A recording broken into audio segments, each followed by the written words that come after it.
Pagdating sa medical emergency, hindi ka tatanungin sa hospital kung may kotse ka ba, motor, o bahay. Ang itatanong sa'yo ay may HMO o health card ka ba. Hindi naman kung may cash ka.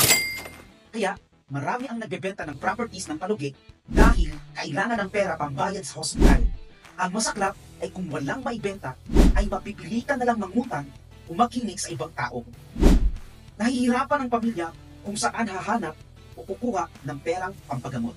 Pero pwede natin itong maiwasan sa pamamagitan ng proper preparation o tamang paghahanda. Kaya, napakahalaga ng pagkakaroon ng healthcare fund.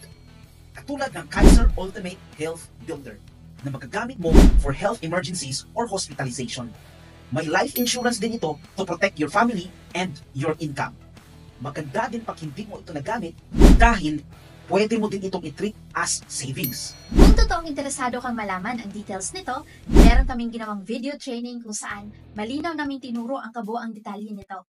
I-click mo lang ang Learn More button para makakuha ka ng access sa aming video training. Pero, ang access na ito ay limited lamang. Kaya, i-click mo na ang Learn More button para malaman kung ito ay available pa. I hope may slot ka pa para magkita tayo sa loob ng video training. To know more, message us on Facebook, Grace and Joram. Follow for more.